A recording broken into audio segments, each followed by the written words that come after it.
अस्सलाम वालेकुम बच्चों, मेरा नाम है अजय खान लिगारी और आज की इस वीडियो में हम पढ़ेंगे मास ऑफ अर्थ। 9th क्लास की फ़िज़िक्स के चैप्टर नंबर 6 ग्रेविटेशन का ये टॉपिक है। और मास ऑफ अर्थ इसका मतलब होता है कि अर्थ का मास, ये जो हमारी अर्थ है, जो हमारी धरती है, उसका मास। अब देखें, हर ऑब्जेक्ट, जो भी चीज़ मैटर है, उसके पास मास होता है ना। तो ये जो हमारी अर्थ है, ठीक है, इसका भी कोई ना कोई मास होगा ना। हम अपना जो मास अगर हमें मेयर करना हो, जैसे मेरा मास है 56 kg, ठीक है, ये मैंने कैसे मेयर किया? इंस्ट्रूमेंट था फिजिकल बैलेंस, उसके ज़रिए जो है मैंने अपना मास चेक किया। लेकिन क्या अर्थ के लिए भी ऐसे ही मास जो है अर्थ का वो मेयर किया जाता है? हाँ, क्या अर्थ को भी जो है ऐसे स्केल के ऊपर रख के, हाँ, फिजिकल बैलेंस के ऊपर रख के अर्थ का मास मेयर किया जाता है? क्या ऐसा ऐसा करना मुमकिन है? तो इसका जवाब है नहीं। हम अर्थ का जो मास है वो इस तरीके से डायरेक्टली तो मेयर नहीं कर सकते ना, कि उसको फिजिकल बैलेंस पे रख के हम उसका अर्थ का मास चेक करें कि कितने किलोग्राम है, 1000 किलोग्राम है, 2000 किलोग्राम है, 4000 किलोग्राम है। ऐसा तो हम नहीं कर सकते।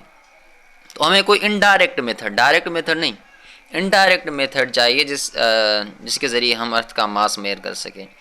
सो mass of earth can be measured directly by placing, अच्छा, can not be measured directly by placing it on weighing scale. तो कह रहा है कि जो अर्थ का मास है वो हम इसे डायरेक्टली तो मेयर नहीं कर सकते ना, उसको स्केल के ऊपर रख के, वेविंग स्केल के ऊपर रख के। But it can be measured by indirect method, लेकिन हम उसको इनडायरेक्ट मेथड से, कौन से मेथड से? इनडायरेक्ट मेथड से मेयर कर सकते हैं। This method utilises the Newton's law of universal gravitation. अब यहाँ पर हम कौन सा मेथड यूज़ करेंगे? इनडायरेक्ट मेथड कौन सा? यहाँ पर हम यूज़ करेंगे न्यूटन्स लॉ ऑफ ग्रेविटेशन को। उसमें जो ये वाली इक्वेशन थी, कौन सी equation? F is equal to G m1m2/r², ये वाली इक्वेशन जो है हम यहाँ पर यूज़ करेंगे। लेकिन ये वाली इक्वेशन पे आने से पहले हम थोड़ा वेट को समझ लें, फिर आते हैं कौन सी चीज़ पर? फिर आते हैं हम मास ऑफ अर्थ पर। सो वेट क्या होता है? हमने ग्रेविटेशनल फोर्स पढ़ा ना, न्यूटन्स लॉ ऑफ ग्रेविटेशन में। हर ऑब्जेक्ट दूसरे ऑब्जेक्ट पर एक फोर्स लगाता है। पूरी यूनिवर्स में हर ऑब्जेक्ट दूसरे ऑब्जेक्ट के ऊपर फोर्स लगाता है, जिसे कहा जाता है ग्रेविटेशनल फोर्स, जो कि लगता है उस ऑब्जेक्ट की मास की वजह से। अब मैं जो है, मैं भी फोर्स लगा रहा हूँ, मेरे सामने जितनी भी चीज़ें पड़ी हैं उनके ऊपर फोर्स लगा रहा हूँ, और जो मेरे सामने जो चीज़ें पड़ी हैं वो भी मुझ पर फोर्स लगा रही हैं। धरती मुझ पर फोर्स लगा रही है, मैं धरती के ऊपर फोर्स लगा रहा हूँ। धरती चांद के ऊपर फोर्स लगा रही है, चांद धरती के ऊपर फोर्स लगा रहा है। ये जो फोर्स है, ये है ग्रेविटेशनल फोर्स। लेकिन इस फोर्स को मेयर किया जाए, क्या किया जाए? मेयर किया जाए, उसको नापा जाए कि ऑब्जेक्ट पर कितना फोर्स लग रहा है। जैसे ये एक ऑब्जेक्ट, ये दूसरा ऑब्जेक्ट। अब ये ऑब्जेक्ट ए, ये ऑब्जेक्ट बी। अब ऑब्जेक्ट ए का फोर्स ऑब्जेक्ट नंबर बी पे लग रहा है, फोर्स। ये ऑब्जेक्ट ए ऑब्जेक्ट बी को अपनी तरफ खींच रहा है। सो ऑब्जेक्ट बी पर जो फोर्स लग रहा है ना, वो ऑब्जेक्ट बी का वेट है। इसे कहते हैं वेट, कि एक ऑब्जेक्ट पे ग्रेविटी का कितना फोर्स लग रहा है, वो होता है वेट। अगर ऑब्जेक्ट पे वेट लग रहा है 30 न्यूटन का, तो उसका वेट है 30 न्यूटन। अगर ऑब्जेक्ट पे ग्रेविटी का फोर्स 40 न्यूटन का लग रहा है, तो उसका वेट है 40 न्यूटन। तो वेट क्या होता है? Measurement of gravitational force, gravitational force की मेजरमेंट, कि उसको नापें कितना लग रहा है, 10 लग रहा है, 20 लग रहा है, 40 लग रहा है, 50 लग रहा है, इसे कहा जाता है वेट। क्लियर है जी? अगर ग्रेविटेशनल फोर्स 50 न्यूटन का लग रहा है तो क्या होगा? उसका वेट 50। अब वेट की जो इक्वेशन है वो है mg। w यानी वेट बराबर है mg के। m मीन्स ऑब्जेक्ट का मास जिस पर फोर्स लग रहा है। जैसे यहाँ पर फोर्स लग रहा है b के ऊपर, ठीक है, किसके ऊपर लग रहा है? b के ऊपर। तो ये m जो है, ये मास है, किसका मास? उस ऑब्जेक्ट नंबर b का। और ये जो g है, ये g है gravitational field strength. Gravitational field strength किसकी? ए की या बी की? तो वो होगी ए की। ठीक है, तो वेट जो है वो, अगर आपको किसी ऑब्जेक्ट का वेट मेयर करना है, तो एक तो आपको चाहिए एम। क्या चाहिए आपको? एम यानी मास। किसका मास? ऑब्जेक्ट नंबर बी का, जिसके ऊपर फोर्स लग रहा है। और दूसरा आपको चाहिए कौन सी चीज़? जी, ग्रेविटेशनल फील्ड स्ट्रेंथ, और वो किसकी चाहिए? ऑब्जेक्ट ए की, जो फोर्स लगा रहा है, जो फोर्स लगा रहा है। अब वेट क्योंकि फोर्स है तो उसका जो यूनिट है वो न्यूटन है, वेट का फोर्स क्या है? न्यूटन। और वेट को मेजर करते हैं स्प्रिंग बैलेंस से। ये जो इंस्ट्रूमेंट आपको यहाँ पर दिखाई दे रहा है, इस इंस्ट्रूमेंट को कहा जाता है स्प्रिंग बैलेंस। इसके ज़रिए वेट ऑब्जेक्ट का मेजर किया जाता है। आपको क्या करना है, यहाँ पर जैसे जो ऑब्जेक्ट है वो हमने इस स्प्रिंग बैलेंस से अटैच कर लिया है, यहाँ पर टांग दिया है हुक के ज़रिए। अब यहाँ पर स्केल लिखी हुई है, आप इसका वेट चेक कर सकते हैं, इसका वेट कितना है। तो ये है इसका वेट, कितना वेट है? तकरीबन 0.5 न्यूटन। कितना वेट है? 0.5 न्यूटन। यानी यहाँ पर ऐसा अच्छा जो है वो 2 न्यूटन दिए गए हैं, एक जीएफ और एक न्यूटन। ये जीएफ भी फोर्स का ही यूनिट है। जीएफ क्या है? फोर्स का ही यूनिट है। ये जीएफ गर्लफ्रेंड नहीं, ठीक है। ये दूसरे सिस्टम में, एसआई सिस्टम में न्यूटन और दूसरे सिस्टम में जो है वो जीएफ। सो अगर आपने वेट समझ लिया है तो अब आते हैं हम कहाँ पे आते हैं? मास ऑफ अर्थ पे, ठीक है। तो अब हम यहाँ पर बनाएंगे इक्वेशन। किसकी इक्वेशन बनाएंगे? मास ऑफ अर्थ की।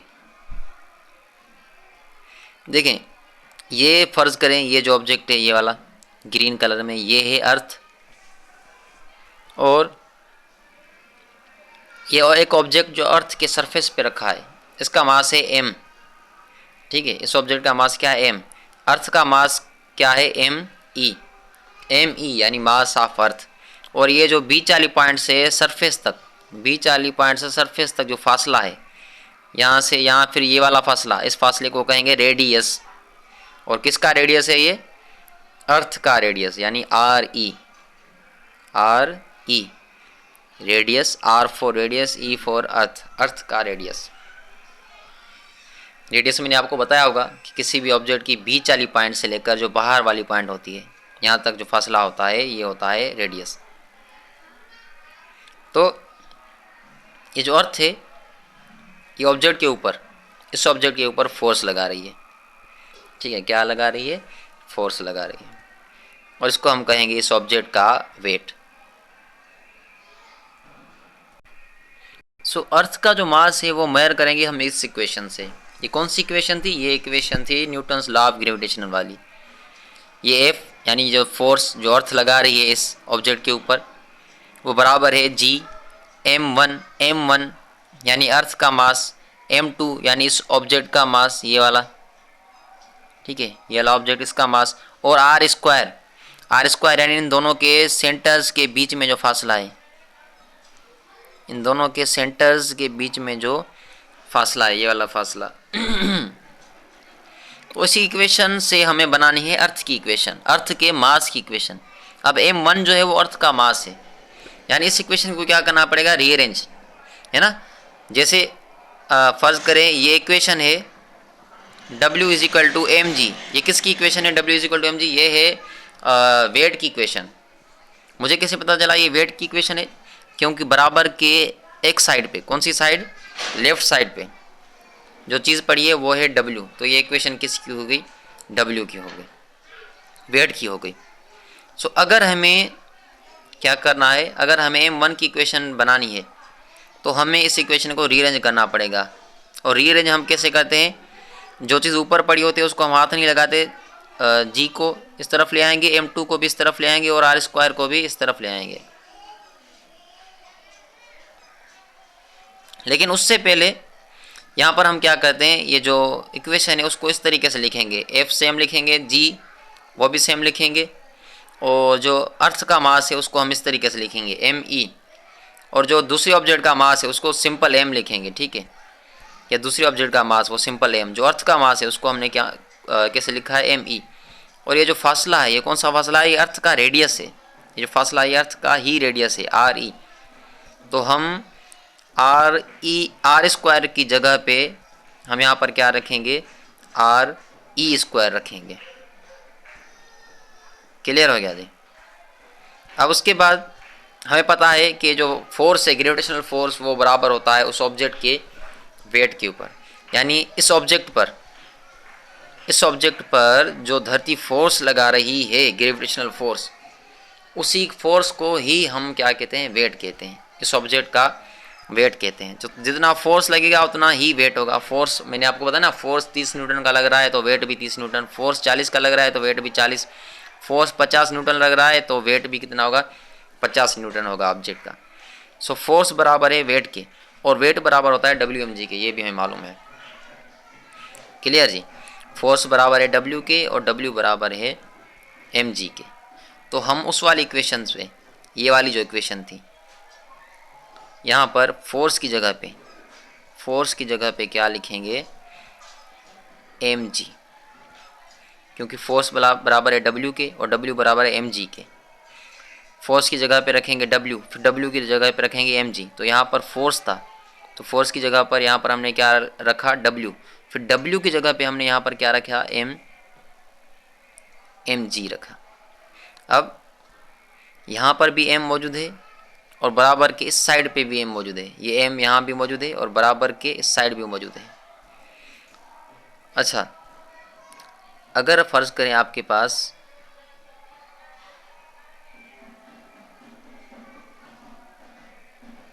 एक स्केल है, यहाँ पर दो ऑब्जेक्ट रखे हैं इसके ऊपर, यहाँ पर भी दो ऑब्जेक्ट रखे हुए हैं। अब ये दोनों साइड्स क्या हैं, बराबर हैं, जितना मास यहाँ पर है उतना मास यहाँ पर है।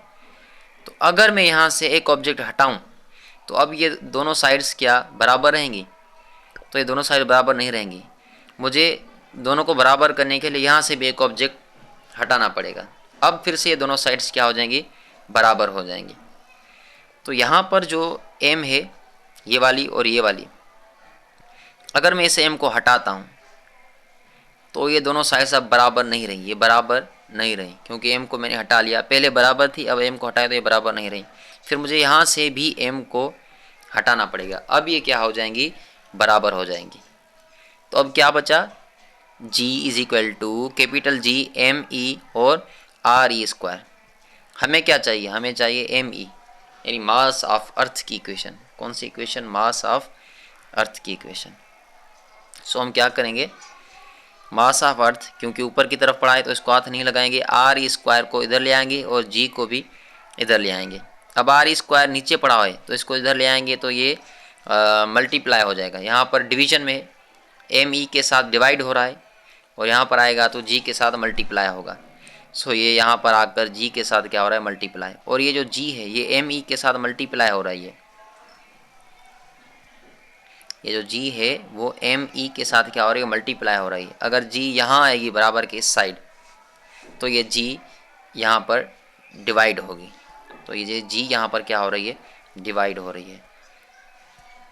और इस तरीके से बन चुकी है आपकी मास ऑफ अर्थ की इक्वेशन। कौन सी इक्वेशन, मास ऑफ अर्थ की इक्वेशन। तो अगर आपको अर्थ का मास मालूम करना है तो कौन कौन सी चीज़ें चाहिए, एक ग्रेविटेशनल फील्ड स्ट्रेंथ जो कि अर्थ की है 9.8, दूसरी चीज़ आपको चाहिए रेडियस ऑफ अर्थ, तीसरी चीज़ चाहिए आपको ग्रेविटेशनल फील्ड स्ट्रेंथ। कौन सी चीज़ चाहिए आपको, अर्थ का मास मेजर करने के लिए, अर्थ का मास मेजर करने के लिए आपको तीन चीज़ें, एक ग्रेविटेशनल फील्ड स्ट्रेंथ, एक gravitational field universal gravitational constant और एक रेडियस ऑफ अर्थ। तो इनमें से दो चीज़ें तो मिली हुई हैं, एक आपको पता होंगी, एक ग्रेविटेशनल फील्ड जो कि 9.8 है,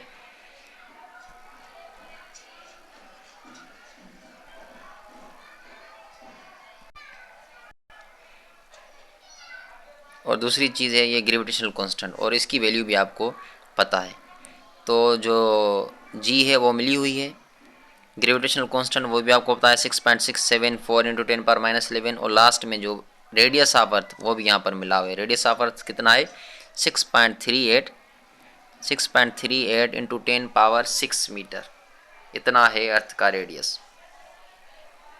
ठीक है, कितना है अर्थ का रेडियस, 6.38 × 10⁻6 मीटर। अब इन सारी चीज़ों को यहाँ पर इक्वेशन पे रखना है। G की जगह पे G की वैल्यू रखी, स्मॉल g की, ग्रेविटेशनल फील्ड स्ट्रेंथ की।